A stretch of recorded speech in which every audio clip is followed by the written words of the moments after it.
Hello बच्चों, आज हम सॉलिड स्टेट लेसन का अगला टॉपिक पैकिंग फ्रैक्शन यानी कि संकुलन प्रभाज की स्टडी करेंगे।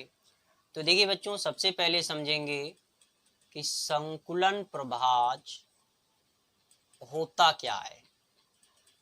ठीक बच्चों, तो देखिए बच्चों, हमने पढ़ा है कि जो हमारी क्यूबिक सेल होती है वो 3 टाइप्स की होती है। एक सिंपल क्यूबिक, एक बॉडी सेंटर्ड क्यूबिक और एक फेस सेंटर्ड क्यूबिक। ठीक बच्चों, अब क्या है कि हम कोई भी सेल बनाएं,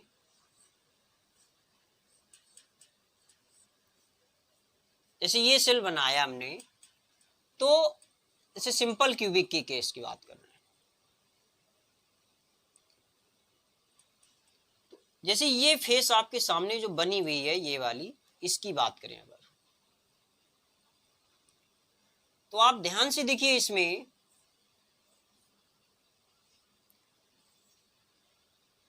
एक एटम इधर होगा, एक इधर होगा, एक इधर होगा और एक इधर होगा। तो अगर आप सिर्फ फेस पर देखें तो इतना इतना एटम इस तरह से प्लेस होगा। अब आप एक चीज देख सकते हैं यहां पर कि अगर हम कहें कि ये फेस तो इतनी पूरी है, पर एटम्स ने क्या इस पूरे स्पेस को कवर कर रखा है? फेस तो इतनी पूरी है, पर क्या एटम ने इस पूरे स्पेस को कवर कर रखा है? तो आपका आंसर होगा नहीं। एटम ने सिर्फ इतने एरिया को छोड़ करके प्लेस कवर कर रखा है। तो हम यहां से एक निष्कर्ष पे पहुंच सकते हैं कि जितनी बड़ी सेल बनाई जाती है उस पूरी सेल का काफी भाग एम्प्टी होता है, यानी कि उसमें परमाणु नहीं होते। ठीक बच्चों, तो सेल के टोटल वॉल्यूम की कंपैरिजन में परमाणुओं ने कितना स्पेस कवर किया होता है, उसके परसेंटेज को हम कहते हैं संकुलन प्रभाज।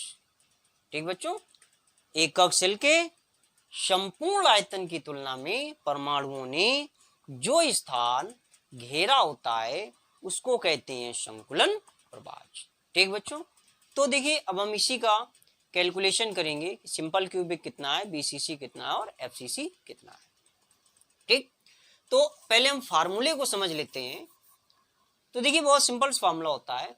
मान लीजिए आपने कोई एग्जाम दिया और उसमें मैक्सिमम मार्क्स 50 थे, राइट, यानी जिसको हम पूर्णांक कहते हैं 50 का है। आपने मार्क्स प्राप्त किए 40, तो आप कैसे परसेंटेज निकालोगे? जितने प्राप्त किए अपॉन मैक्सिमम मार्क्स इनटू 100 करते हैं। ठीक बच्चों,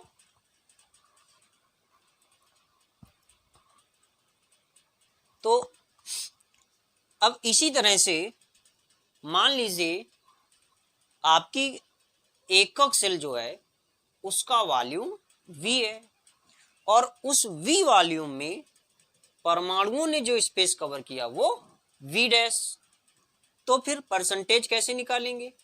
V dash upon V into 100, यानी कि एकक सेल में जितने परमाणु होंगे उनका आयतन बटे एकक सेल का आयतन गुणे 100 कर देंगे। ठीक बच्चों, तो ये हमारे पैकिंग फ्रैक्शन का फॉर्मूला बनेगा। अब बच्चों एक चीज और समझ लेते हैं कि जो एकक सेल होगी उसमें परमाणुओं का आयतन आप कैसे निकालोगे। तो देखिए जो परमाणु होते हैं वो गोलाकार होते हैं और हम परमाणुओं के आयतन के लिए फॉर्मूला लगाएंगे गोले का आयतन, यानी 4/3 पाई आर क्यूब। ठीक बच्चों, और ये तो एक परमाणु का आयतन हो जाएगा 4/3 पाई आर क्यूब, आर उसकी रेडियस हो जाएगी। अब हमको ये भी देखना पड़ेगा कि हमारी एकक सेल में एटम कितने हैं। जैसे सिंपल क्यूबिक होगी तो उसमें एक ही परमाणु का आयतन हो जाएगा। बॉडी सेंटर्ड में 2 परमाणुओं का आयतन होगा, इसमें 2 कर देंगे। और फेस सेंटर्ड में 4 एटम होते हैं तो इससे मल्टीप्लाई करना पड़ेगा 4 का। तो ये होगा परमाणुओं का आयतन। अब एकक सेल का आयतन क्या होगा? तो बच्चों हम एकक सेल यहां जो पढ़ रहे हैं वो पढ़ रहे हैं क्यूबिक, और क्यूब का जो वॉल्यूम होता है, आयतन होता है, वो उसकी एज लेंथ का क्यूब होता है। यानी कि अगर एज लेंथ को हम ए मान लें तो यूनिट सेल का वॉल्यूम हो जाएगा ए क्यूब। ठीक बच्चों, तो इस तरह से हम बहुत आसानी से पैकिंग फ्रैक्शन को कैलकुलेट कर पाएंगे। तो देखिएगा हम सिंपल क्यूबिक का पैकिंग फ्रैक्शन निकालेंगे। तो देखिए भाई, सिंपल क्यूबिक, सिंपल क्यूबिक।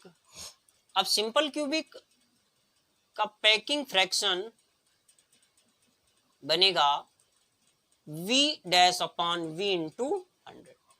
अब v डैश यानी कि एकक सेल में परमाणुओं का आयतन। अब सिंपल क्यूबिक में जो परमाणु होते हैं वो कितने होते हैं, बताइए कितने होते हैं? नहीं मालूम। तो देखिए सिंपल क्यूबिक में जो एटम होते हैं वो सिर्फ कॉर्नर्स पर होते हैं, और 1 कॉर्नर पर 1/8 एटम होते हैं। तो टोटल कॉर्नर 8 हो जाते हैं, तो टोटल परमाणु आएंगे 1। यानी कि एक कोने पर 1/8, तो 8 कोने पर कितने हो जाएंगे, इंटू 8 कर देंगे तो 1 आ जाएगा। तो सिंपल क्यूबिक में परमाणु संख्या होगी 1, यानी कि एक परमाणु का आयतन 4/3 pi r cube upon unit cell की एज लेंथ ए मान लेंगे तो ए क्यूब इंटू 100, 4/3 पाई। अब आपको सिंपल क्यूबिक की रेडियस का भी केस मालूम होना चाहिए। सिंपल क्यूबिक की जो रेडियस होती है r is equal to a/2 होती है।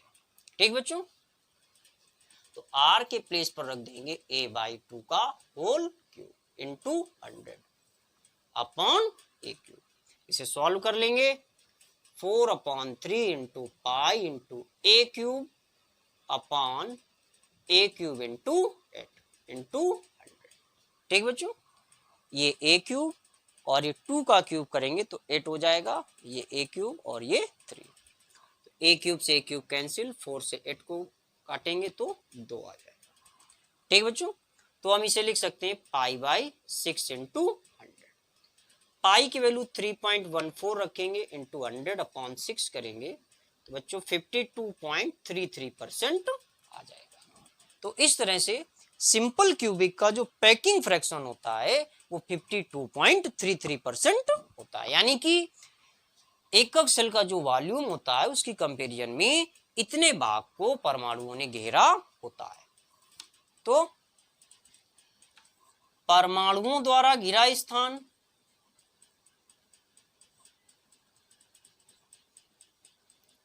घिरा स्थान 52.33।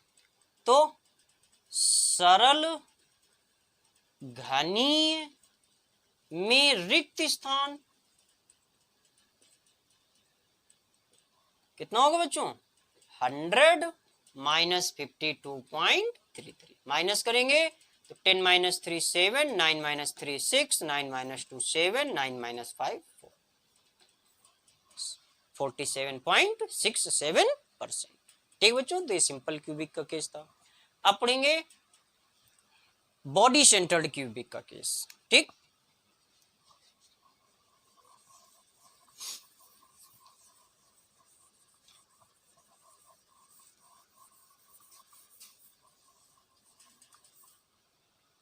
तो देखिए body centred cubic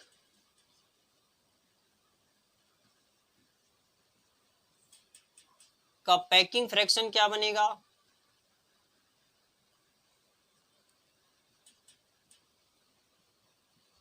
v dash upon v into 100।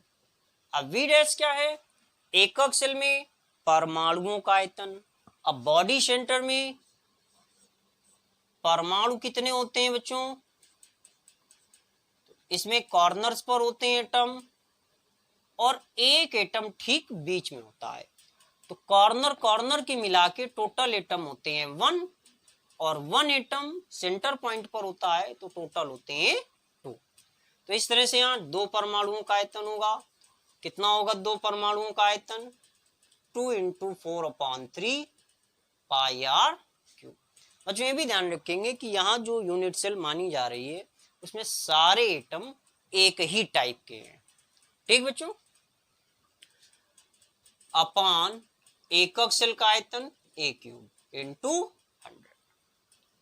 अब देखिए 4 × 2 8 अपान 3 × पाई, और बॉडी सेंटर के लिए रेडियस R होती है √3a/4।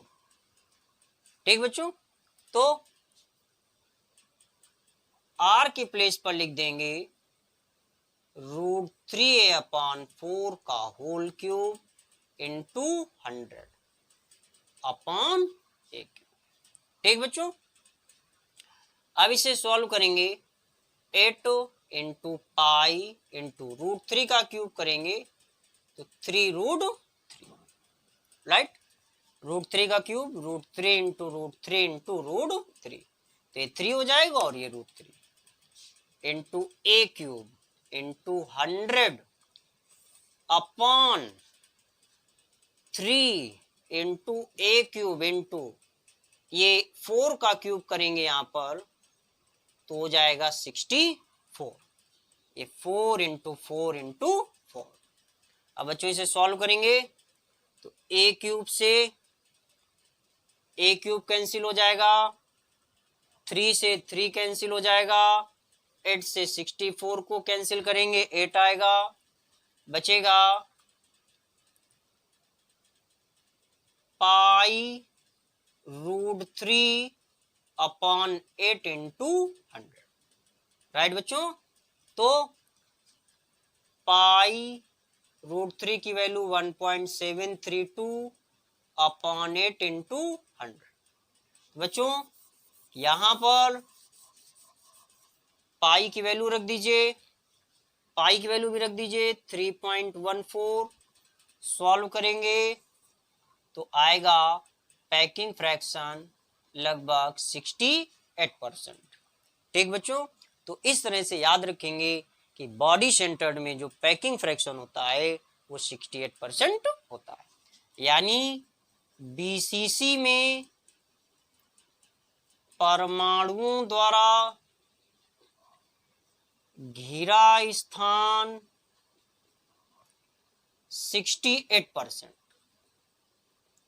तो इम्पटी कितना है? 100 - 68 यानी कि 32%। ठीक बच्चों, तो ये बॉडी सेंटर्ड क्यूबिक की बात थी। तो अब पैकिंग फ्रैक्शन कैलकुलेट करेंगे फेस सेंटर्ड क्यूबिक का। ठीक बच्चों,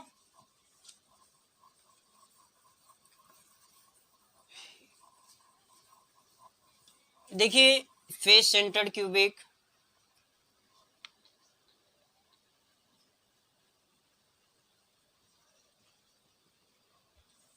FCC। अब इसका देखिए पैकिंग फ्रैक्शन क्या बनेगा, V' × 100, यानी कि परमाणुओं का आयतन अपॉन एकक सेल का आयतन इंटू 100। तो परमाणुओं का आयतन क्या होगा? अब यहां पर परमाणुओं की संख्या होती है 4 और एक परमाणु का आयतन 4/3 पाई r³ अपॉन एकक सेल का आयतन A³ इंटू 100। अब बच्चों देखिए FCC सेल में जो एटम होते हैं वो कॉर्नर्स पर होते हैं और प्रत्येक फेस के सेंटर पर भी होते हैं। तो कॉर्नर कॉर्नर के मिलाकर बनते हैं 1 और 1 फेस सेंटर पर होता है 1/2। इस तरह से 6 फेस सेंटर पर बनेंगे 3। तो टोटल एटम हो जाते हैं 4। इसकी और अच्छी तरह से स्टडी करने के लिए हमने इसके पहले एक वीडियो दे रखा है एकक सेल में परमाणुओं की संख्या के लिए, आप उसको जरूर देखिए। अब देखिए 4 इंटू 4 16 इंटू पाई इंटू, अब फेस सेंटर्ड की जो रेडियस होती है उसे आप नोट कर लेंगे, r इज इक्वल टू होती है √2a/4, r is equal to √2a/4। तो हम यहाँ पर r के प्लेस पर लिख देंगे √2a/4 का whole cube upon a cube into 100, और ये 3, तो 16 इंटू पाई इंटू √2 का क्यूब करेंगे 2√2 इंटू ए क्यूब अपॉन 3 इंटू ए क्यूब, 4 का क्यूब 64 इंटू 100। इसे सॉल्व करिए तो ए क्यूब से ए क्यूब कैंसिल, 16 से 64, बचेगा आपका पाई, और ये इसको भी काट दीजिए, √2/3 इंटू 2 6 इंटू, पाई की वैल्यू 3.14, √2 की वैल्यू 1.414 अपॉन 6 इंटू 100। ठीक बच्चों, तो इस तरह से पैकिंग फ्रैक्शन आएगा इसका 74%। ठीक बच्चों, तो एफसीसी में परमाणुओं द्वारा घिरा स्थान 74%, तो रिक्त स्थान यानी कि एम्प्टी प्लेस कितना होगा 100 माइनस 74 यानी कि 26%। तो ये बच्चों हम लोगों ने simple cubic, body centred cubic और फेस सेंटर्ड क्यूबिक के पैकिंग फ्रैक्शन पढ़े, आप इन्हें याद रख सकते हैं। सिंपल क्यूबिक का 52.33, बॉडी सेंटर का 68% और एफसीसी का 74%। ठीक बच्चों, तो हमारा वीडियो अगर अच्छा लगा हो तो इसे लाइक कीजिए, शेयर कीजिए, और अगर हमारे चैनल को सब्सक्राइब नहीं किया तो सब्सक्राइब कीजिए। And thanks for watching.